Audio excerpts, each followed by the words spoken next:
Hola mi gente bonita, bienvenidos a un nuevo video.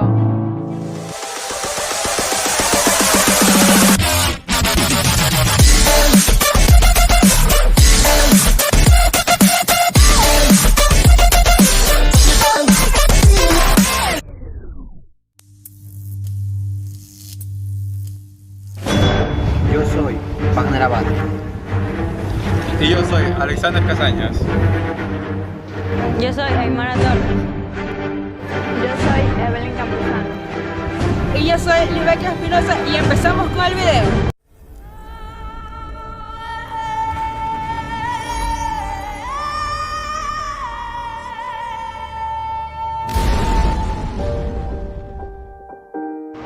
Según Pedro Martín Gutiérrez, en el 2006 se debatió en la Universidad de Madrid en la Facultad de Ciencias Políticas y Sociología sobre la actualidad de análisis de redes que organizó Narciso Pizarro junto con una serie de profesores norteamericanos.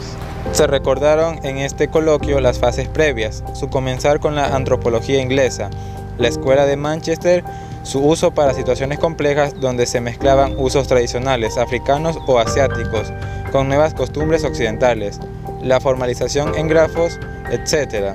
Estos representaban en los años 50-60 todo un avance, pues no solo mostraba la potencialidad de una técnica descriptiva, sino que nos colocaba ante las posibilidades de un pensamiento que implícitamente apuntaba a la complejidad de las relaciones humanas, graficadas desde los vínculos de lo cotidiano.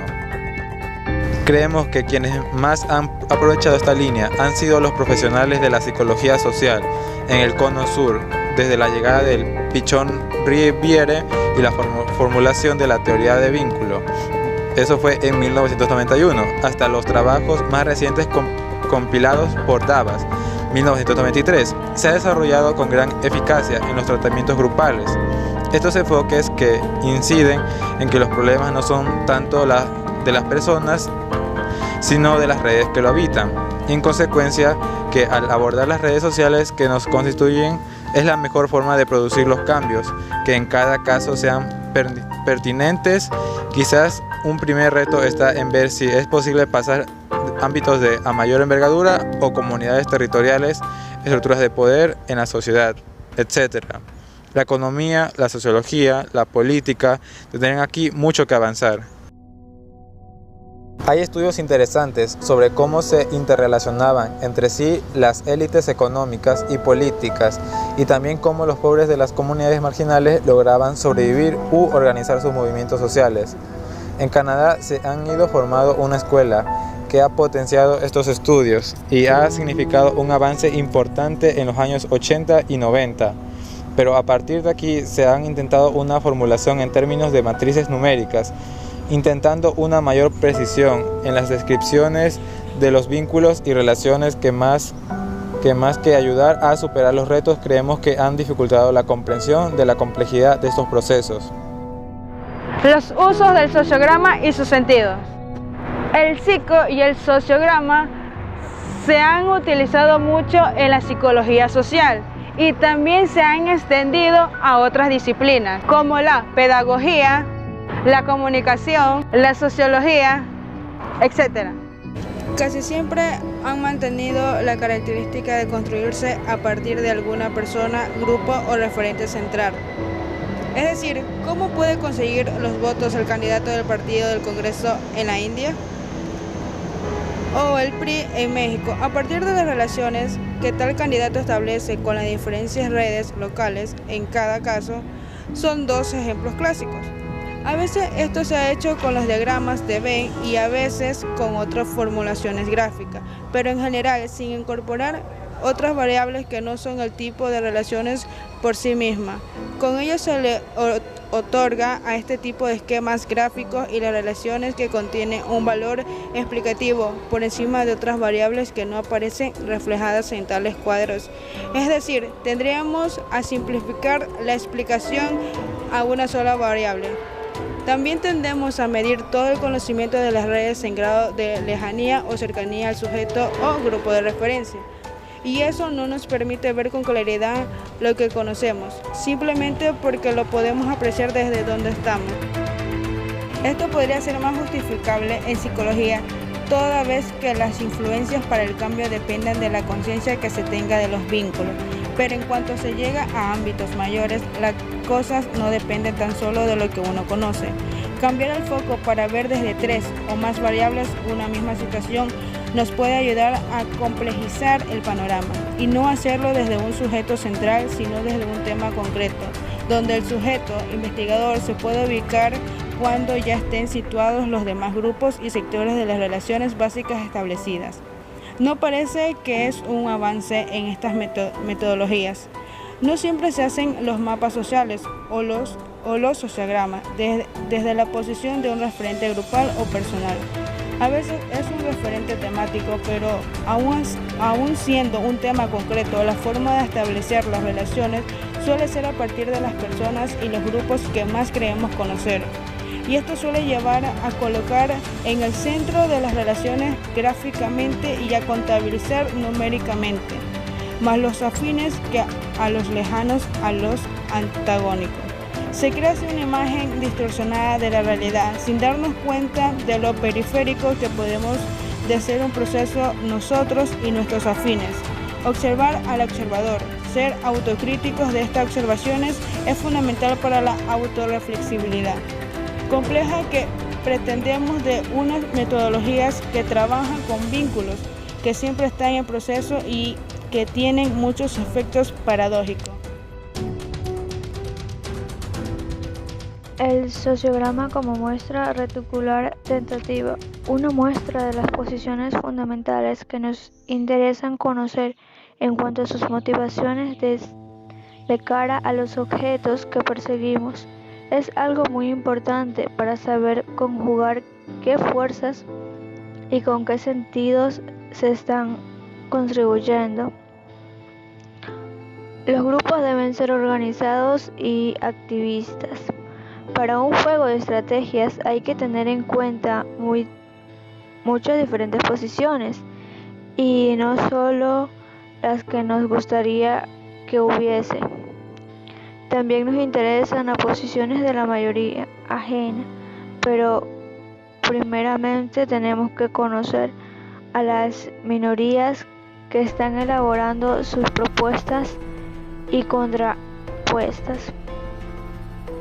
Por esto se debe hacer una distribución proporcionalmente homogénea por edades, géneros, clases sociales y formas culturales. No es solo que interesa más por conocer las redes que hay en el entorno, a un problema y a las bazas que están jugando entre los implicados. Suele haber cuestiones de matriz que se agravan por motivos no siempre implícitos y conviene de este análisis permite esperar estas cuestiones.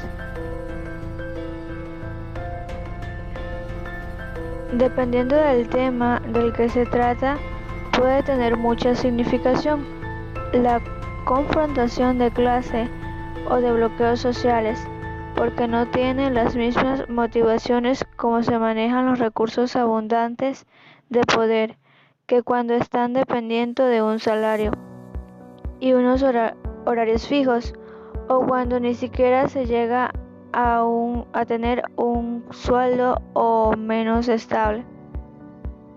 Se pueden hacer muchos tipos de divisiones por razón del poder que se maneja, pero alguno ha de estar presente por la que estamos jugando en estos análisis y no es tanto una descripción de la que opinan las personas, sino la capacidad de intervenir pueden tener y no fuerzas.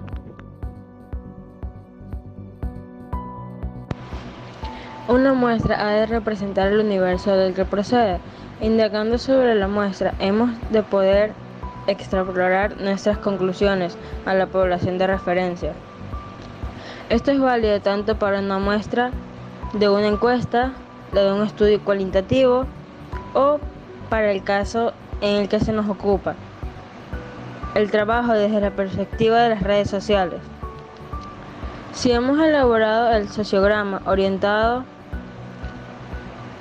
por los ejes y categorías estratégicas que nos parecen más apropiados para el objeto y objetivos de nuestro trabajo, podemos seleccionar una representativa de las relaciones presentes.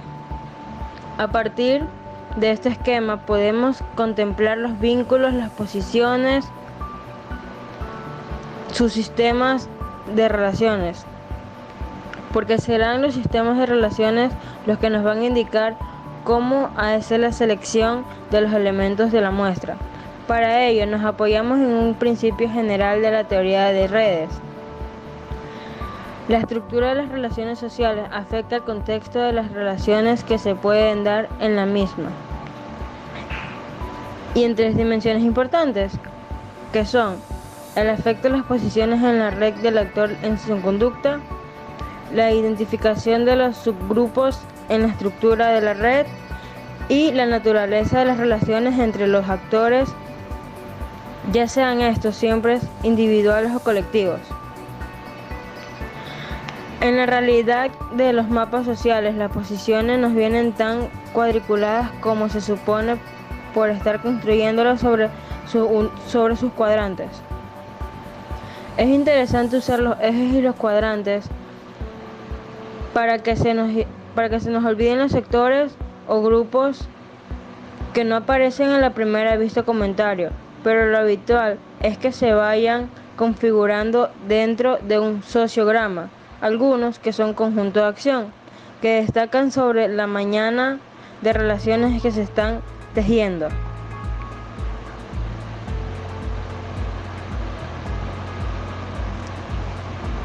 Dentro de las múltiples relaciones que se van construyendo entre unos grupos y otros, son los sectores institucionales y demás referentes. Hay algunos conflictos que se muestran en algunas barreras y algunas densidades de las relaciones que muestran confianza. Hay también zonas en blanco o pocas relaciones que significan discontinuidades, y hay aglomeración de información sobre grupos de algunos cuadrantes.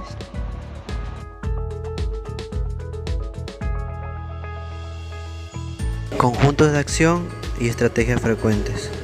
Hace 15 años se ha ido comprobando los diagnósticos de lo que se mueve en la sociedad mediante conjuntos de acción. No son delimitados como los llamados movimientos sociales por sus características clasistas o interclasistas, o de sectores específicos, o por sus temáticas reivindicativas o propositivas, como se suelen hacer simplemente.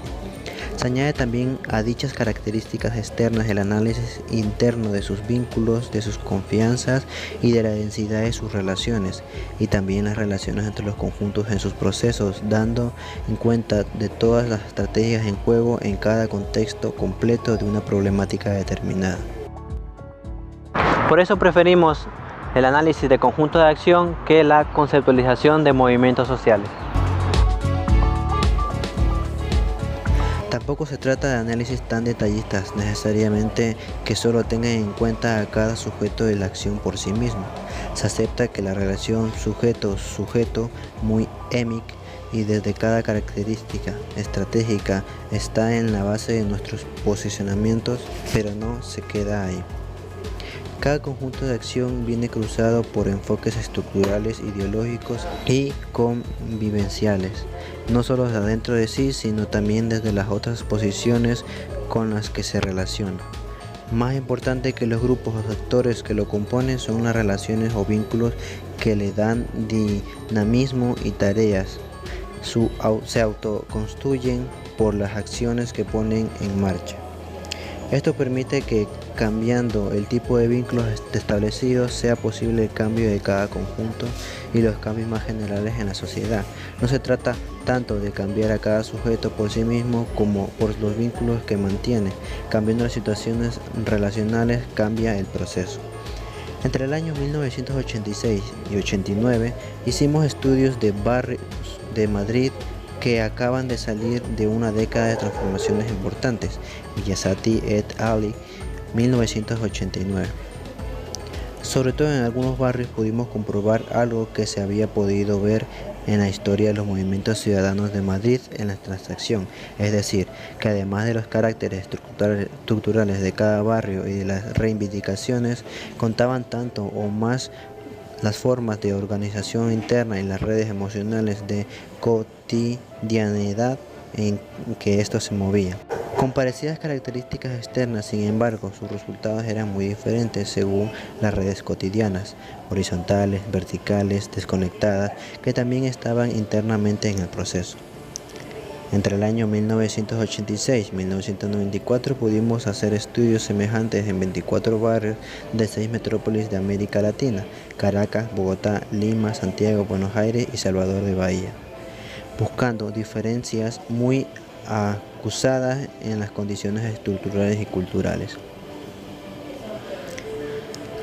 Lo que tratamos de encontrar eran las características internas de las redes que los animaban, con algunos resultados que dieran semejanzas, y aunque aparecieron muchos tipos de conjuntos de acción mezclados en cada barrio, también pudimos comprobar que los que más se repetían eran estos tres tipos: populistas, gestionistas y ciudadanistas, y que la cultura más o menos patriarcales o pedagógicas o clientelares, etc., se construyen desde las familias hasta las redes de las instituciones. Están en base de muchas de estas prácticas. El papel de las mujeres sobre todo nos da de unos índices de cómo se ha ido construyendo los vínculos internos, como luego se muestran hacia el exterior, tanto de los liderazgos como los procesos tanto reivindicativos como clientelares. Desde el año 1995 hasta la fecha hemos seguido comprobando en numerosas investigaciones con unas técnicas cada vez más depuradas como estos conjuntos de acción nos sirven para un primer diagnóstico de los sujetos en presencia de una muestra de posiciones contrapuestas, una verificación con un trabajo de campo y unas devoluciones para dar mayor verosimilitud. Desde los equipos de investigación de los cursos que aplican estas metodologías, que tienen presencia en Madrid, Barcelona, Sevilla, Canarias, Ecuador, Perú, Chile, hemos ido pudiendo conocer diferentes variantes y enriqueciendo los diagnósticos y las propuestas. En experiencias de tipo más breve también hemos indicado en Colombia, México, Argentina, Uruguay y Brasil estos análisis, y esto nos anima a seguir con equipos de estos países profundizando en la utilidad del planteamiento. Al hacer sociograma en los ejes que hemos venido comentando, nos pueden aparecer varios de los conjuntos de acción, dichos, y otros grupos o sectores más aislados o sueltos, fuera de los principales de los conjuntos. En los países referidos nos suelen aparecer sobre todo algunos de estos tres conjuntos que pasamos a referir. Son conjuntos que se mueven en sus relaciones cada cierto tiempo, algunos meses o algún año, por las que estas radiografías hay que estarlas haciendo cada cierto número de meses. Lo que era de tipo ciudadanista puede pasar a ser gestionista o populista, y también lo que empieza siendo populista se puede convertir en otra tipología o de gestionismo, pasarse en otras formas de populismo, y etc. Y por supuesto puede hacer gestionismo con programas más conservadores o más progresistas, ciudadanismo o fascismos no tan progresistas.